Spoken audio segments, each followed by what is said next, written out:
So it's week 7 and your Dynasty team sucks. We are midway through the regular season for fantasy football, and this is the point where you need to be figuring out whether your team is going to compete or whether you need to be looking to next year and even beyond if your team is that garbage. In this video, I'm going to be taking a look at 5 players you should be buying right now if you are in a rebuild. If your team is not going to win this season, you need to be honest with yourself about that and start preparing for 2026. So I've put together some players who I think are available cheaper now than they will be heading into next season. A mix of some underperforming rookies and some exciting free agents, as well as a shot-in-the-dark quarterback who I think could end up as a starter next season. If you like content like this, please consider liking and subscribing to the channel. But let's kick off with a backup running back who is a free agent at the end of this year, and I think might be the best backup running back in the NFL. And that is Tyler Allgeier of the Atlanta Falcons. Now, Allgeier is maybe the most hard done by running back in the NFL. In his rookie season as a late day 3 pick, he went for over 1,000 yards as the starting running back in Atlanta, which is incredible work for a day 3 running back. Unfortunately for him, the season after, they drafted Bijan Robinson in the top 10 in the first round. And hey, that investment has paid off. Bijan looks like maybe the best running back in the NFL, especially this season, and has been a bell cow predominantly the most of the time that he has been healthy. Now for Allgeier, that means that he is purely working as the RB2 in this offense, although he does see a fair amount of goal line work. You've all seen, if you're a Robinson owner and if you're watching him march his way down the field, get to the goal line, Atlanta scores a touchdown, you look and you go, that's the wrong number. That's Tyler Allgeier's number. He is a fantastic goal line back and, crucially, is a free agent at the end of this season. Now, I think Allgeier is probably too good to stick around in Atlanta as the RB2 going forwards, and I think more than likely he ends up going elsewhere this next summer, which means I think he probably gets a starting job somewhere.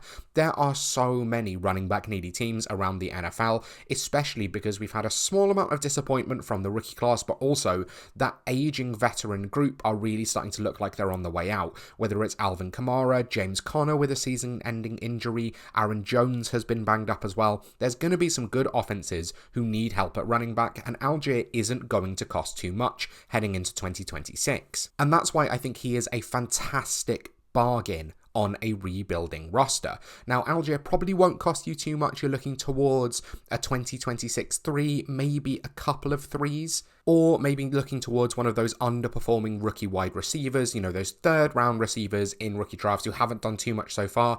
Jalen Noel, Kyle Williams, even Jack Besh, who I think potentially you could get Allgeier for, maybe even a little bit on top. And I know people say to avoid the running back position in a rebuild, but if you are just looking to retool to compete in 2026, I think Allgeier is much cheaper now than what you'll be able to get him for in the offseason when suddenly he is the starting running back on the Kansas City Chiefs.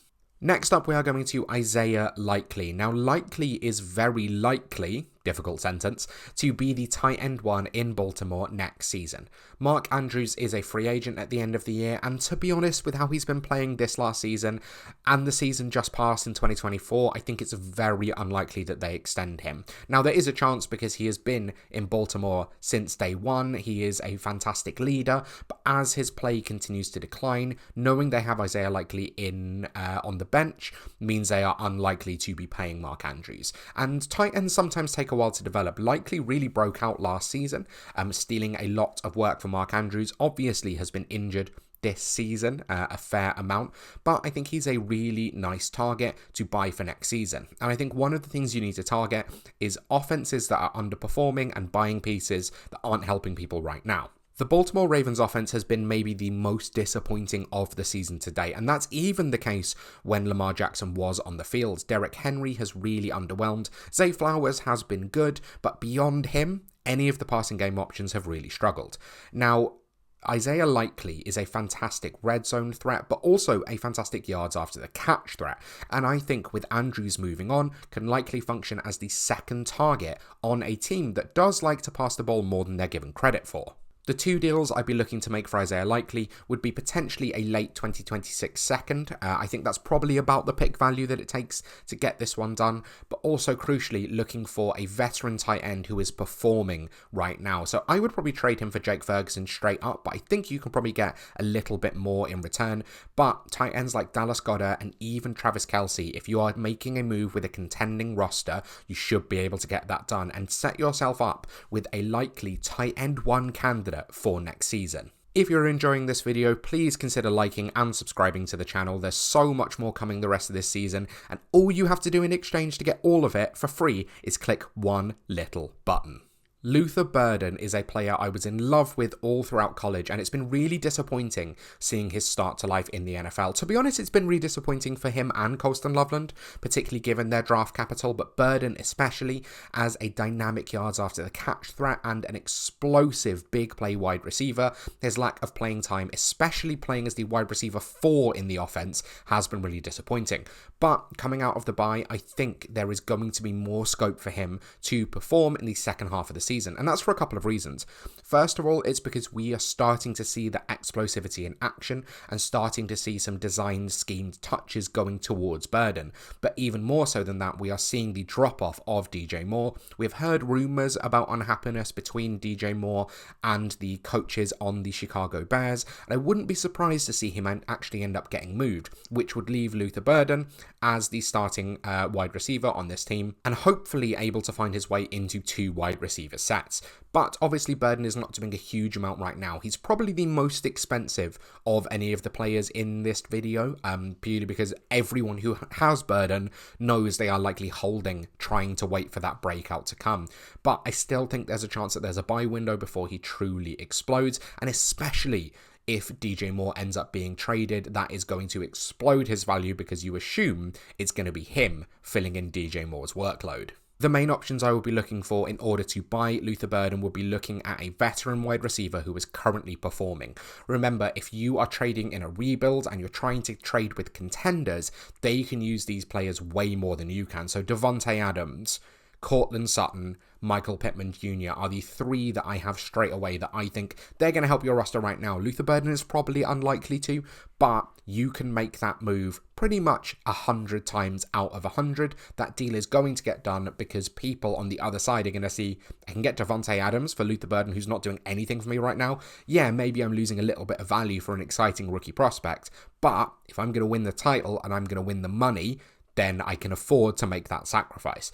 Luther Burden, I genuinely think, is due for an explosive breakout game, and you want to be buying him before that happens.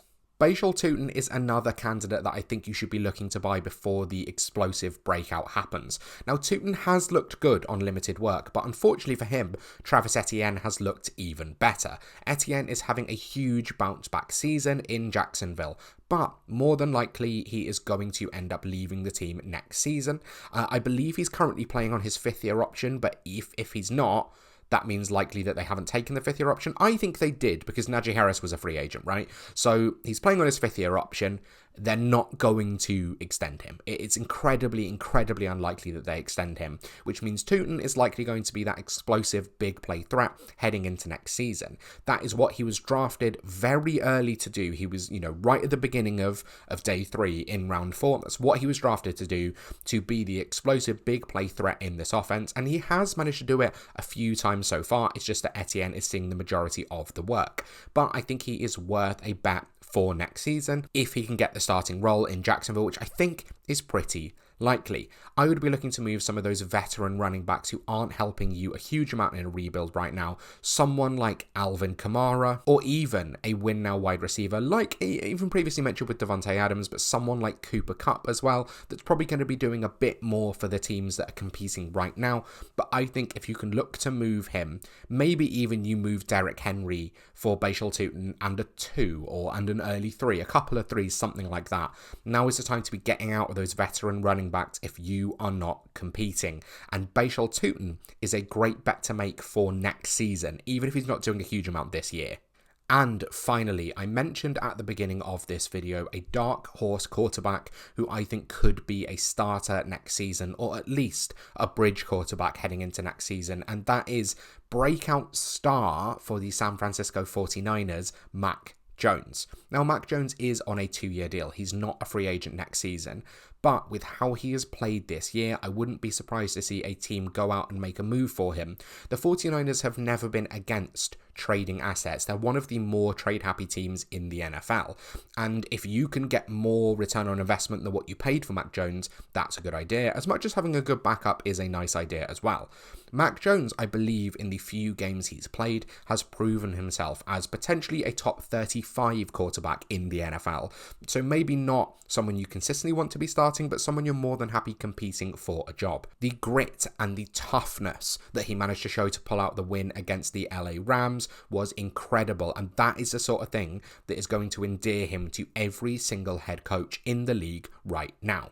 Now, Mac Jones is never going to be an incredible fantasy starter, but if you are playing in super flex leagues, getting a starting quarterback is gold dust. I even considered making this section about someone like Anthony Richardson as well, someone that you can get incredibly cheap and might be able to boom in value next season. I think Anthony Richardson actually may end up on the Rams. There's lots of swirling rumours about that. So I definitely think buying quarterbacks now who you think can start next year is a great way to go if you're in a rebuild, and take a few shots on players. If you'd bought Daniel Jones for a third this last offseason, you'd be delighted about it. Geno Smith beforehand, Sam Darnold before that, Baker Mayfield before that. There are always quarterbacks who go to teams later on in their careers and explode. Now, in terms of trades I'd be looking to make for Mac Jones, it's just a 3rd round pick, to be honest. I think it probably gets done as soon as Brock Purdy is back in the lineup, but you'll see that I've written above me basically anything as cheap as you can go. I think Mac Jones,